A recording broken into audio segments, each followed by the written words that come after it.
E hoje é um tema que vai ser muito legal, onde nós vamos conversar sobre o tratamento com óvulos doados na visão da doadora.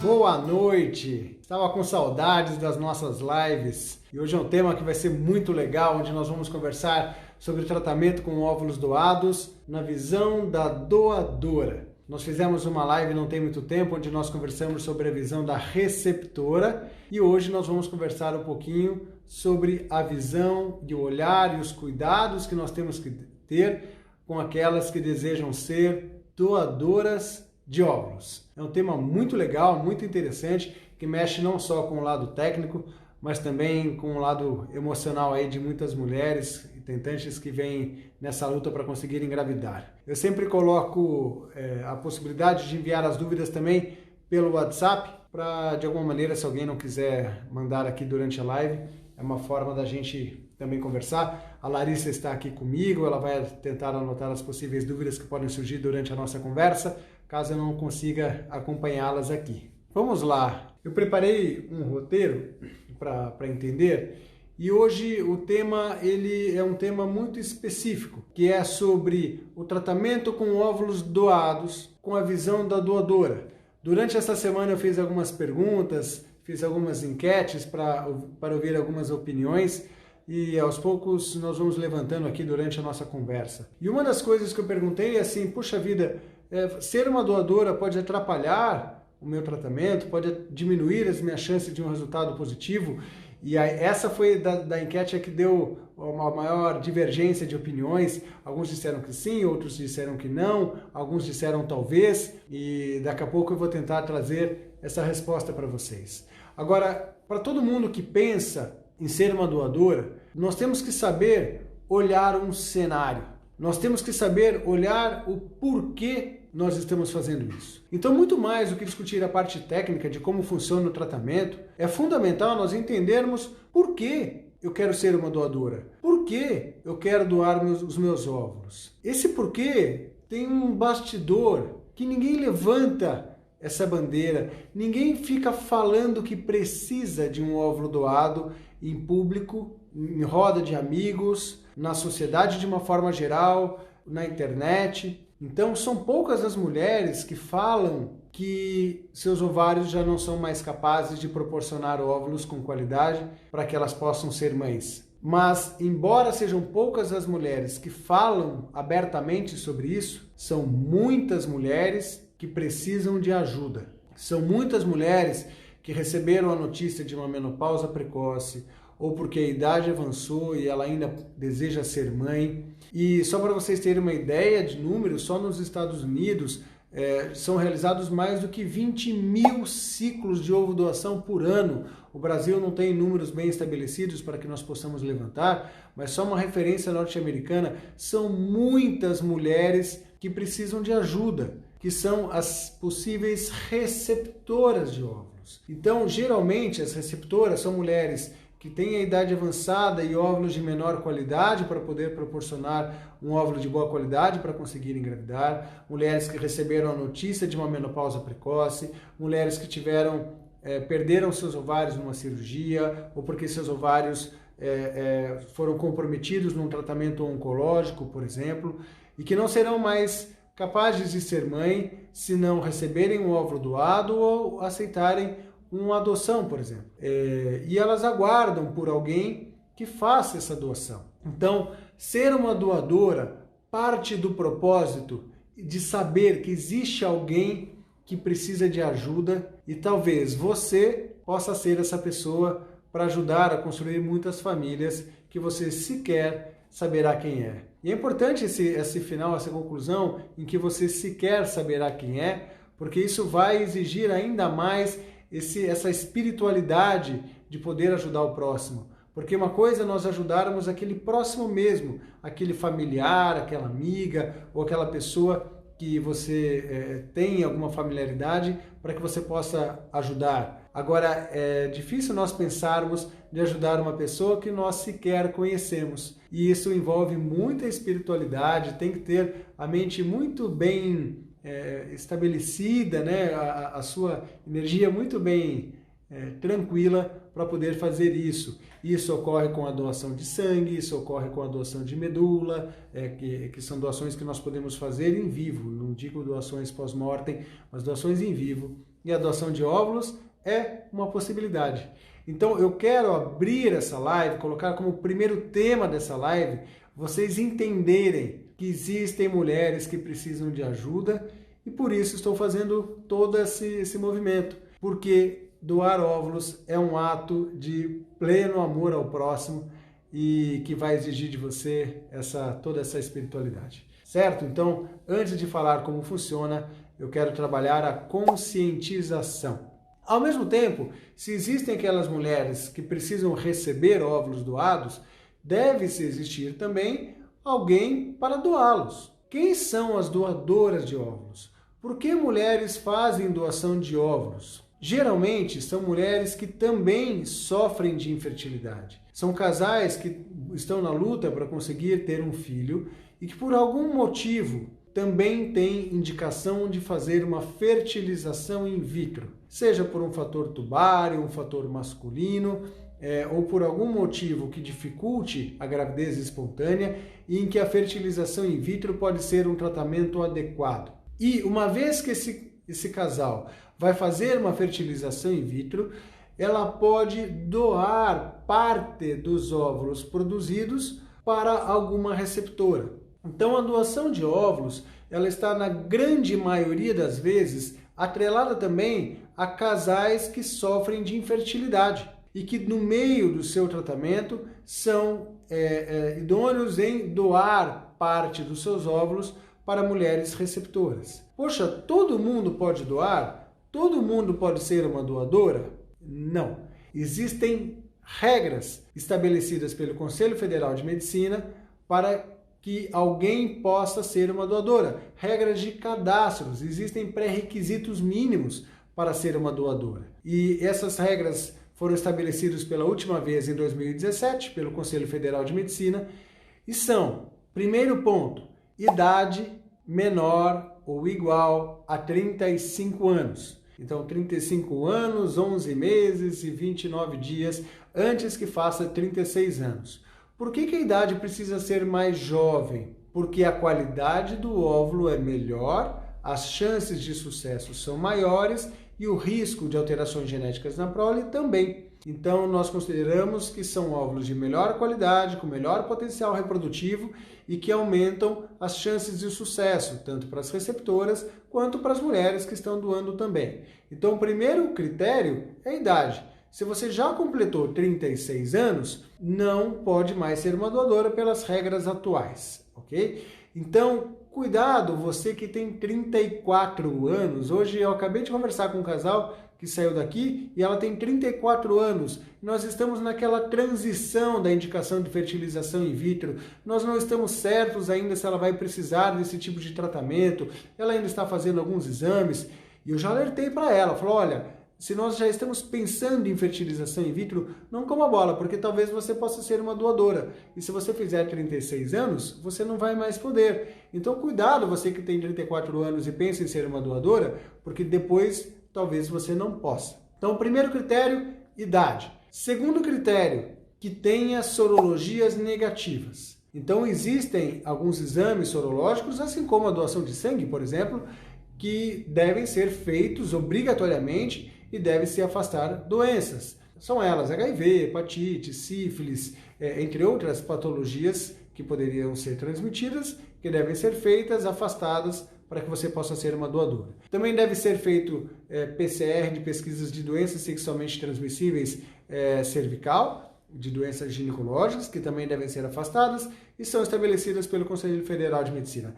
Então, não basta querer ser uma doadora, tem que poder ser uma doadora e preencher critérios. Primeiro, da idade. Segundo, dos exames sorológicos também normais. Um terceiro critério é não receber ajuda financeira por isso. No Brasil, é proibido receber dinheiro para ser uma doadora. Nós não podemos pagar alguém para que doe seus óvulos. Essa é uma realidade nos Estados Unidos. Nos Estados Unidos, as doadoras recebem para fazer o tratamento, e o que dá uma grande vazão para as mulheres receptoras. Não estou aqui para fazer julgamento, se isso é certo ou se isso é errado. Essa é a regra norte-americana, eu coloquei como curiosidade para que vocês saibam, mas no Brasil não. Ninguém pode chegar e ser uma doadora para receber dinheiro por isso. Então, idade, sorologias, não receber benefícios financeiros e haver o anonimato. Você não pode doar os seus óvulos para sua amiga, doar os seus óvulos para sua irmã, doar os seus óvulos para sua prima, ou sequer ter o conhecimento para quem você está doando os seus óvulos. Eu queria saber para quem vai. Eu falo, não pode. A doação ela deve ser idônea e com a preservação das identidades. Quando eu falo das identidades, significa que doadora não sabe quem é a receptora, e receptora também não sabe quem será a doadora. E isso para proteção, tanto da mulher receptora quanto da mulher doadora. Em 2017, também foi estabelecido pelo Conselho Federal de Medicina a doação altruísta. Mulheres que não têm infertilidade, que não sofrem de infertilidade e que desejam mesmo assim doar óvulos. Antigamente isso não era permitido. Por que não se permitia? Porque para poder doar óvulos vai precisar passar por todo o processo de uma fertilização in vitro. Vai precisar aplicar os medicamentos hormonais injetáveis, o acompanhamento ultrassonográfico, a coleta de óvulos, que são alguns processos que exigem cuidados. Mas, de acordo com a demanda, existiam mulheres que queriam ser doadoras, o Conselho Federal de Medicina permitiu. Então agora sim, pode ser uma doadora sem passar por infertilidade. Isso abriu uma brecha, isso abriu uma oportunidade para mulheres que têm mais do que 35 anos. Vamos supor que existe uma mulher de 39 anos que precisa fazer uma fertilização in vitro e ela não pode ser uma doadora, mas ela tem uma amiga que pode, ela tem a irmã que pode, e ela traz algum familiar que se solidariza com a situação e que fala assim, olha, se ela não pode ser doadora, mas eu posso, porque eu tenho 33 anos, eu já tenho filhos e eu quero ajudar nesse tratamento para poder ser uma doadora. Agora, por que ajudar? Eu entendo que ser uma doadora exige essa questão solidária. Agora vejam bem, eu falei que na grande maioria das vezes as doadoras são mulheres que sofrem de infertilidade também. Então, eu sei que é legal ajudar o próximo a ter um filho, mas ela também precisa de ajuda. Nós não estamos falando, na sua esmagadora maioria dos casais ou das mulheres que doam óvulos, elas também sofrem de infertilidade. Então é difícil você ajudar alguém enquanto você sequer conseguiu realizar o seu sonho de ser mãe. Então eu falo, olha, eu quero que você ajude uma outra pessoa, mas você precisa ser ajudada. Então, muitas mulheres também procuram a ovodoação porque sabem que ao mesmo tempo que ajudarão alguém, também receberão ajuda. E como é essa ajuda? Dividindo parte do custo do tratamento de fertilização in vitro. Nós sabemos que uma fertilização in vitro hoje tem um custo muito elevado para muitas pessoas. Tem alguns casais que têm indicação de fazer o tratamento, mas que às vezes não têm condições financeiras para fazê-los. E, através da doação de óvulos, ajudam com a doação e também recebem ajuda dividindo os custos do tratamento e fazendo com que ele se torne acessível. É uma maneira, uma válvula de escape para conseguir realizar a sua fertilização. E isso também motiva, e é o que verdadeiramente motiva os casais a doar. Então existe o lado espiritual, a generosidade da doação? Certamente essa é a condição inicial. Mas o que leva muitos casais a serem doadoras é porque poderão fazer o tratamento de uma maneira mais acessível. Então, eu sou muito cuidadoso no que se refere a isso, porque não foram poucas as vezes que eu ouvi de casais que me procuraram e que leem na internet ou ficam revoltados porque usam termos que não me agradam, que são aqueles... eu estou vendendo meus óvulos, a doadora falando, ou a receptora falando, olha, eu estou comprando óvulos de outra mulher em tom de revolta, como se a conversa fosse absolutamente comercial. Essa conversa me traz tristeza, Porque não é isso que ocorre na prática. Não é isso. Na prática, o que ocorre é a divisão dos custos do tratamento, e sim, a maior parte dos custos fica com a paciente receptora, porque senão você não encontra doadoras viáveis para fazer o tratamento, mas é uma troca de ajudas. São duas famílias que estão buscando a maternidade, são mulheres que precisam de alguma ajuda para conseguir fazer o tratamento, e é dessa maneira que vocês se ajudam, doando e compartilhando os custos. Então ninguém está comprando óvulos de ninguém, a relação ela não é comercial, a relação ela é técnica e ela exige essa espiritualidade, mas ela tem regras, e uma dessas regras é a divisão dos custos. E assim, doadora consegue fazer o seu tratamento e receptora consegue também receber os seus óvulos doados. É assim que ocorre no Brasil. Eu falo para as doadoras que me procuram, falo assim, se você veio para cá para fazer um tratamento, para receber descontos, veio no lugar errado. Se você procura desconto, procure um programa de baixo custo. Existem diversos. Nós temos o programa Via FIV, por exemplo, que foi um programa que eu criei, que é um programa de baixo custo, é um programa de desconto. Agora, doação de óvulos, não. Doação de óvulos não é um programa de desconto. Doação de óvulos é um programa de ajuda e não tem desconto nenhum. Os laboratórios não dão descontos para o tratamento porque é um tratamento muito elaborado. São 2 fertilizações in vitro, são diversos cuidados, desde a parte seminal, equipe altamente especializada. Então, não é um programa de desconto em laboratório algum. Existem programas, sim, de acesso ao acolhimento das mulheres doadoras. E isso nós fazemos aqui, por exemplo. Então, nós temos aqui na clínica as mulheres que querem ser doadoras e já sabem que tem essa indicação, um fluxo para que ela consiga vir em consultas de menor valor, elas conversam com a Larissa e deixam tudo organizado para que consigam ter, sim, um acolhimento diferenciado por ser uma mulher doadora, mas o tratamento propriamente dito, que tem custos elevados, elas não há descontos, alguém está pagando essa conta e muitas vezes são as receptoras. Lembre também que ser uma receptora de óvulos não significa que é uma mulher rica. Eu tenho casais que são receptores de óvulos que sofrem também com a dificuldade financeira. Então, eu já tive casos em que a doadora tinha uma condição financeira maior do que a própria receptora. Então, os custos se dividem. A doadora também vai pagar por parte do seu tratamento, porque é justo, isso é definido também pelo Conselho Federal de Medicina. Os custos devem ser divididos no tratamento, e isso é importante que se saiba, e eu acredito que seja uma forma justa de fazer o tratamento, ok? Então, esse é o cenário que existe hoje no Brasil. Essas são as regras estabelecidas para poder ser uma doadora. Esses são alguns cuidados técnicos, psicológicos e de orientação que eu costumo ter para que você seja uma doadora tranquila, para que você tenha tranquilidade em doar os seus óvulos. Agora, além das regras estabelecidas pelo Conselho Federal de Medicina, que é idade, sorologias, a questão de valores, o anonimato, eu também tenho regras minhas, que não são só minhas, do grupo FIVMed, ou de todo mundo. O médico que vai fazer o tratamento com ovulação também tem que ter outros cuidados, que não estão escritos no Conselho, não tem uma norma técnica falando sobre isso, mas é uma estratégia clínica.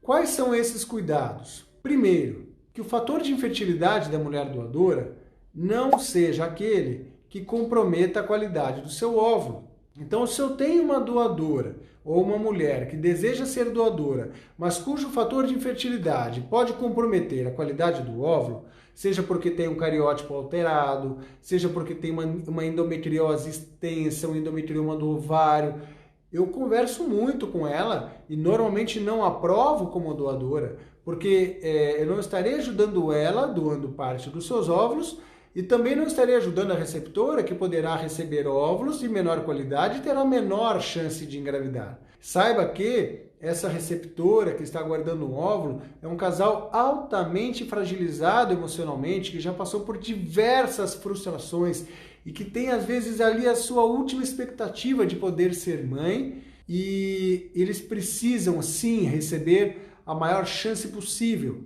Então, eu sou muito cuidadoso e criterioso para aprovar uma paciente doadora, para tentar acreditar que aquele óvulo tenha uma boa qualidade para proporcionar, sim, boas taxas de gravidez. Então, o meu cuidado, número 1, é tentar saber se o óvulo da doadora tem boa qualidade. Davi, é possível fazer um exame para ver se meu óvulo terá boa qualidade?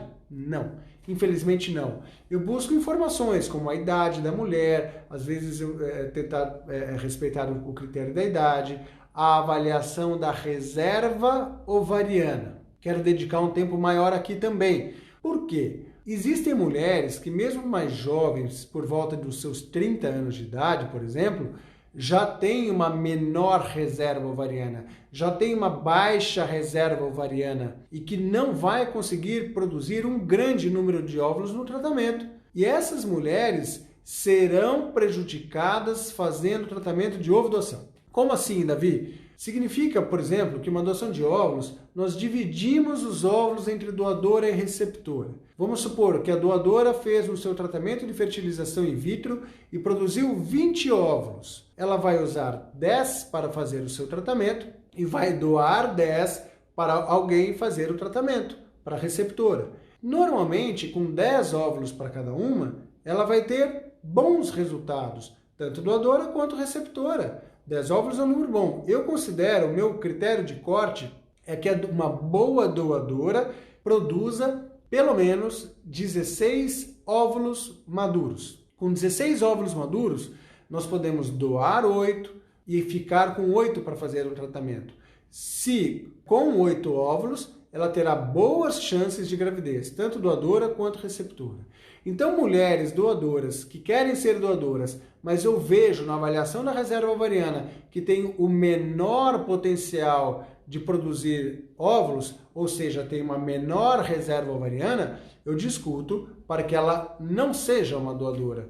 São os casos em que pode comprometer o resultado do tratamento. Porque se você for uma doadora e produzir 8 óvulos, por exemplo, doar 4 e ficar com 4, é possível que vocês consigam engravidar? É possível, mas a chance diminui. E eu não quero diminuir chances de ninguém. De novo, reforço. Eu quero que você seja uma doadora? Sim, mas a minha primeira preocupação é que você engravide. Então, você quer ajudar o próximo? Maravilha, lindo, maravilhoso. Mas eu quero, como primeiro cuidado, ajudar você a conseguir engravidar. E eu não estarei te ajudando a conseguir engravidar se você tiver 8 óvulos e eu doar ainda 4 para alguém.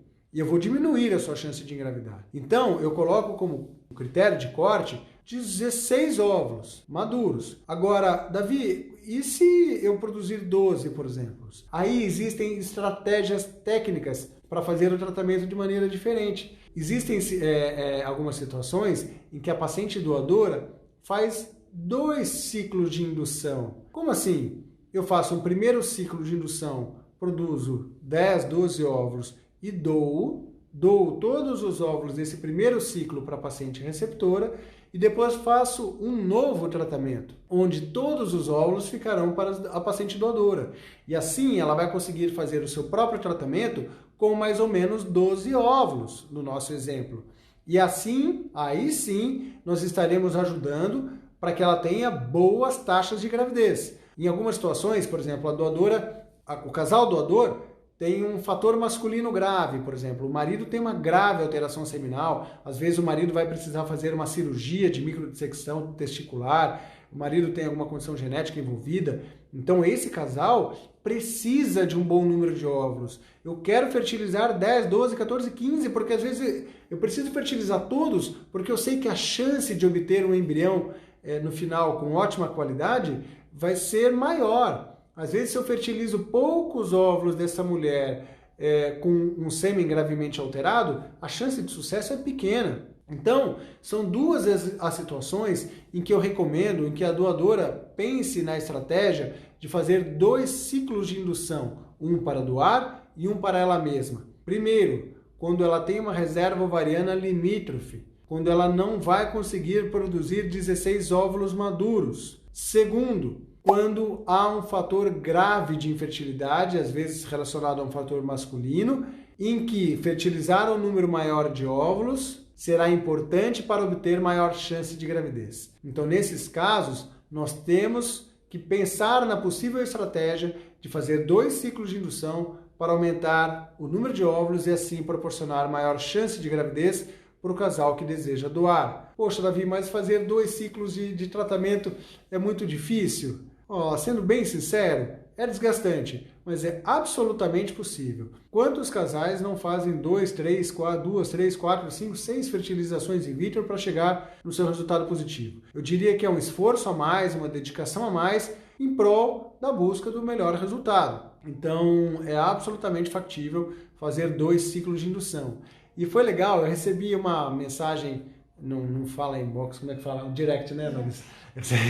Eu recebi um direct essa semana de uma paciente que fez um ciclo de ovo-doação, ela é de fora, de Recife, e ela me mandou assim, ela escreveu assim para mim, fiz minha inscrição como doadora em Recife, um casal de fora. Tinha 15 entrais e me aceitaram como doadora. 15 entrais significa, ela foi fazer o cadastro dela e contaram 15 folículos. E falaram, legal, você tem uma boa reserva ovariana e nós te aprovamos como doadora. Contudo, foram aspirados 12 folículos. Poxa, como assim? Ela não tinha 15? Como é que aspiraram 12? Porque ela não respondeu com os medicamentos da forma como se previu. Isso pode acontecer e acontece com certa frequência. Então, havia uma expectativa de ter 15 folículos, mas só 12 cresceram. Alguns não cresceram. Dos 12, 10 óvulos maduros. Então ela teve 10 óvulos maduros. Então esse é um exemplo de que o ciclo de ovo-doação nem sempre corre linearmente como planejado.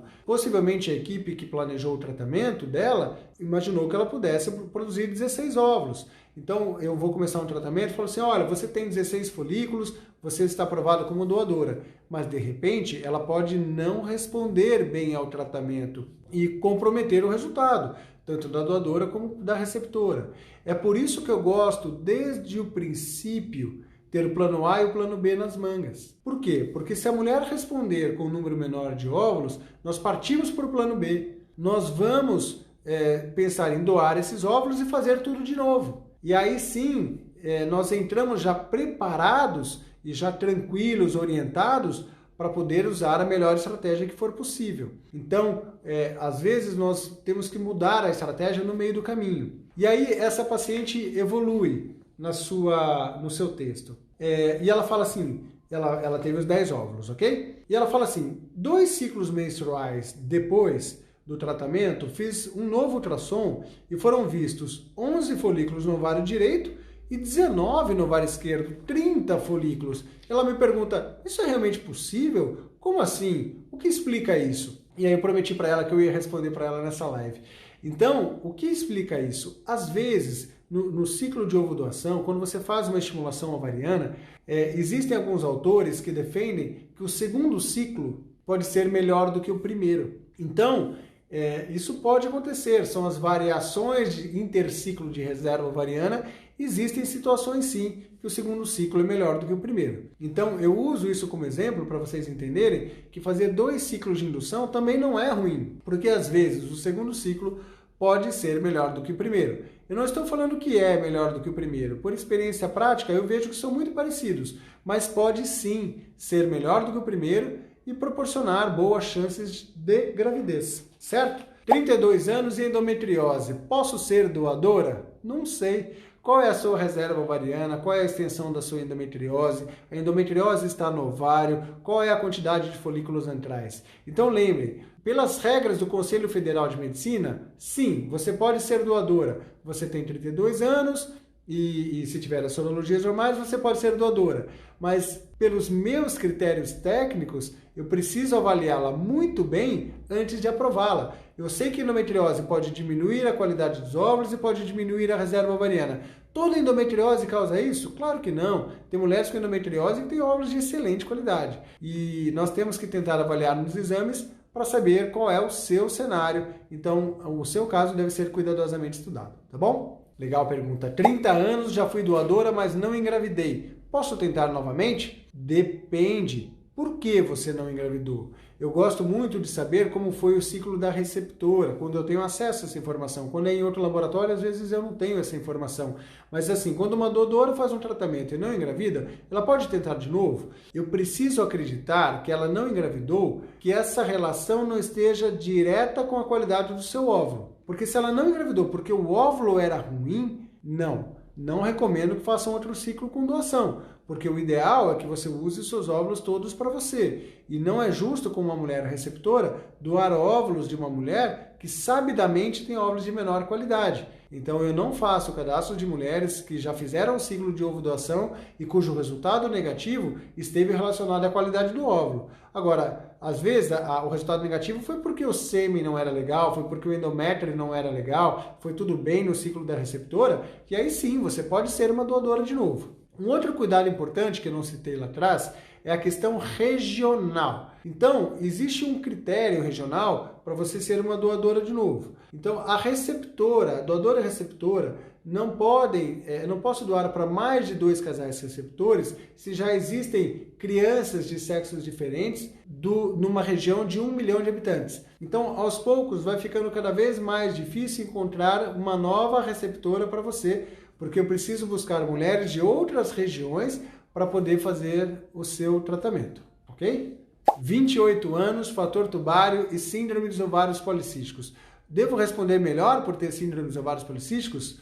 Olha que cuidado que nós temos que ter. Existe um trabalho que fala sobre ovários policísticos e qualidade dos óvulos. De uma forma simplificada, existem 2 tipos de ovários policísticos. Um deles é o ovário policístico hiperandrogênico, muitas vezes relacionado à obesidade e resistência à insulina. Essas mulheres, às vezes, respondem com mais de 30 óvulos numa indução. E parece que é uma maravilha. Nossa, eu vou ter 30 óvulos. Mas a qualidade desses óvulos nem sempre é tão boa. Então, aquelas mulheres que têm ovários policísticos, mas não têm obesidade, não são hiperandrogênicas, respondem com um grande número de óvulos e são doadoras maravilhosas. Elas fazem o tratamento delas, fazem o tratamento da receptora, dá tudo certo. É um cenário lindo. Mas cuidado, porque ovários policísticos relacionados ao estado hiperandrogênico e relacionados à obesidade exigem cuidado, porque senão vocês vão ter um número grande de óvulos, mas a qualidade dos embriões formados não é legal e a chance de sucesso também não. Então o SOP tem qualidade, mas eu tenho que me preocupar também, quantidade, mas eu também tenho que me preocupar com a qualidade dos embriões formados através deles. Eu acho que eu falei os principais cuidados que eu gostaria de dizer para os ciclos de ovo doação. Uma das minhas maiores preocupações para as mulheres que desejam ser doadoras, é o entendimento pleno do tratamento. O que é o entendimento pleno do tratamento? É saber as estratégias que nós podemos utilizar para não diminuir as suas chances de gravidez, entender a espiritualidade da doação no processo para tentar ajudar uma mulher receptora, entender, você, dependendo do laboratório em que você for ser uma doadora, saiba as regras de valores, o que pode ser feito, o que não pode ser feito, prepare-se financeiramente, porque dividir os custos do tratamento também exige que você participe de alguma maneira ativamente nos custos do tratamento. Então faça um planejamento adequado, esteja tranquila com o ato de doar. Quantas mulheres não falam aqui para mim, Davi, eu não vou doar porque eu não vou ficar tranquila imaginar que existe no mundo uma criança que foi gerada através do meu óvulo. Olha que frase verdadeira, olha que frase verdadeira. Assim, quantas mulheres não pensam assim?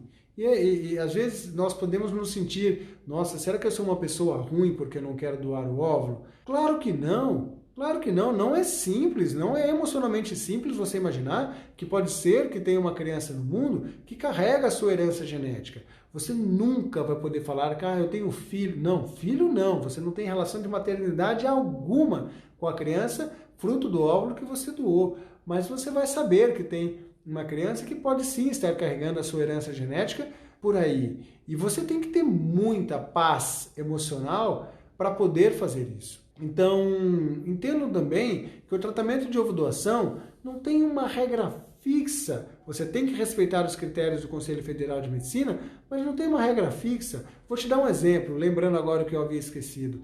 Por exemplo, eu tenho um casal de doadores onde a paciente já tem 2 filhos e ela é laqueada. Então ela quer ter mais um filho e tem indicação de fertilização in vitro. Essa mulher não precisa de 8, 10 óvulos para fazer o seu tratamento. Até mesmo porque ela não quer formar muitos embriões no laboratório. Ela fala assim, Davi, pelo amor de Deus, eu só quero mais um filho. Eu não quero ter 5 blastocístios congelados no laboratório, depois ficar sofrendo o que eu vou fazer com aqueles embriões. Então, o número de 18 é perfeito? Tudo bem, mas às vezes, você não precisa de tantos óvulos assim para fazer o seu tratamento. Caso a caso, deve ser cuidadosamente estudado e a conduta deve ser individualizada, certo? Eu acho que eu falei tudo que eu queria falar, Larissa. Então eu acho que nós podemos encerrar a nossa conversa hoje. É uma live que eu aguardei muito tempo para poder fazer, um bate-papo que eu aguardei bastante tempo para poder fazer. Eu acho que eu consegui transmitir aquilo que eu acredito que seja o ideal para que você que deseja ser doadora deva ter conhecimento para seguir em frente. Na enquete que fiz, eu perguntei assim, você que já foi doadora, você se arrependeu? Nenhuma falou que não. Todas falaram que foi legal, assim, que foi legal ter ajudado. E eu vejo isso na prática, sabe? Às vezes antes de fazer o tratamento, a sua cabeça pode fantasiar, criar diversos cenários, mas na prática é super legal. Eu vejo dos casais doadores perguntando, puxa, torço tanto para que a receptora consiga engravidar, e a reciprocidade disso, de receptoras falando, puxa, estou torcendo tanto para a doadora. Existe um amor por alguém que você não conhece, que extrapola muitos limites, e por ser um intermediador, por ser aquela pessoa que está no meio e ouvindo essas informações, eu tenho a oportunidade de participar de histórias que são incríveis. Eu esqueci de falar uma coisa, eu tinha até esquecido de colocar no roteiro, mas eu vi agora. Falei, poxa vida, Davi, então agora eu quero ser uma doadora e eu quero saber como é que é na prática. Como é que eu faço isso na prática? Vamos lá. Você recebeu a sua indicação de fertilização in vitro, fez todos os seus exames, fez os exames sorológicos, vieram normais, eu fiz seu ultrassom, olhei a contagem de entrais, eu pedi um antimileriano, pedi exames de reserva ovariana e aprovei. Legal, você é uma doadora. Que informações nós queremos ter mais sobre você? Nós vamos fazer um screening de todas as suas características físicas. Peso, estatura, cor da pele, cor dos olhos, cor e textura dos cabelos, vai fazer os exames genéticos. Eu quero saber como é que era a sua mãe, que características físicas ela tinha, qual é a sua procedência. Quero saber sobre o seu pai, que características físicas ele tinha, que procedência ele tinha.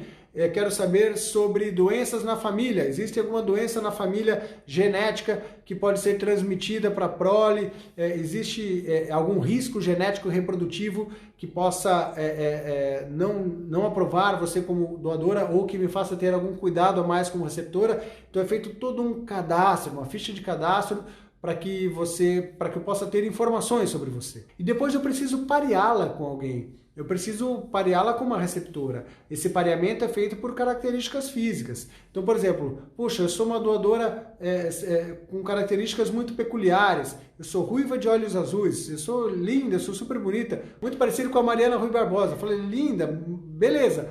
Mas é difícil achar uma receptora ruiva de olhos azuis, entenderam? Então, quanto mais próximo da característica do brasileiro, mais fácil de eu conseguir fazer esse pareamento.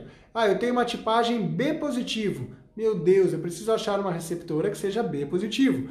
Então, às vezes, nós fazemos o cadastro de doadora, mas ainda temos que aguardar um tempo para poder encontrar uma receptora compatível com você. E, às vezes, isso pode levar um intervalo aí. O que eu vejo na prática é que, na verdade, existem muito mais receptoras do que doadoras. Então, tem muito mais receptores aguardando uma doadora do que doadora aguardando por uma receptora. Mas, às vezes, pode demorar aí seus 2, 3 meses para poder fazer esse pareamento. E o tratamento, como é que ele é? Ele é exatamente como se você estivesse fazendo o seu tratamento de fertilização in vitro, com todos os cuidados que devemos ter para isso. Você vai fazer a indução das injeções na dose que você receberia normalmente. A gente não faz uma hiperindução porque você é uma doadora. Não, eu quero extrair o melhor potencial, assegurando diminuir os seus riscos de ter complicações do tratamento, inclusive. Então você vai fazer exatamente a sua fertilização in vitro como se fosse fazer sem a ovodoação. Os medicamentos são os escolhidos de acordo com o seu perfil, com o seu perfil clínico. O tratamento segue normalmente, é feita a coleta dos óvulos e a única coisa que muda, depois da coleta dos óvulos, esses serão divididos. Se você produziu, no nosso exemplo, para facilitar, 20 óvulos, você doa 10 óvulos e 10 óvulos ficam para você. Os óvulos que você doou serão fertilizados com os espermatozoides do marido da receptora. Você não vai nem saber o que aconteceu. E os seus óvulos serão fertilizados com os espermatozoides do seu marido. E os embriões são cultivados separadamente. Os embriões da receptora ficam separados dos embriões das doadoras e assim não há mais relação alguma depois que houve a doação. Então, e aí o tratamento segue com os óvulos que você produziu. Então é só um exemplo prático para vocês entenderem como é feito desde o cadastro ao tratamento propriamente dito. Certo? Bom, falei demais. Eu mais gostei do que falei, assim, eu precisava deixar essa live registrada, até mesmo para casais que virão e vão desejar mais informações sobre ovodoação. E eu espero ter trazido informação, conscientização e conteúdo para que você possa tomar a melhor decisão de ser ou não uma doadora e que tome os devidos cuidados para ser uma doadora e não prejudicar o seu tratamento, porque o foco é que você engravide, ao mesmo tempo que você ajuda um outro casal a conseguir engravidar. Um abraço para vocês, boa noite e até semana que vem. O tema da semana que vem está em aberto ainda. Eu estou preparando uma live bem legal sobre abortamentos. Não sei se eu já vou fazer na semana que vem, eu estou pegando publicações para enriquecer a nossa live, mas é um tema bastante polêmico, tem um monte de coisa, então eu quero preparar um tema bem legal. Não sei se vai ser na semana que vem ou na próxima, mas em breve eu trago o tema para vocês. Um abraço, boa noite e até a nossa próxima live. Se vocês quiserem anotar o contato de WhatsApp e ter interesse de ser doadora, pode mandar uma mensagenzinha, depois a Larissa ela responde para vocês e fica mais fácil de fazer esse contato, porque depois aqui no Instagram eu tenho alguma dificuldade para responder todo mundo. Agora estou indo para casa, ver minha família e eu não vou conseguir responder todas as perguntas. Um abraço, boa noite e até a próxima. Tchau, tchau.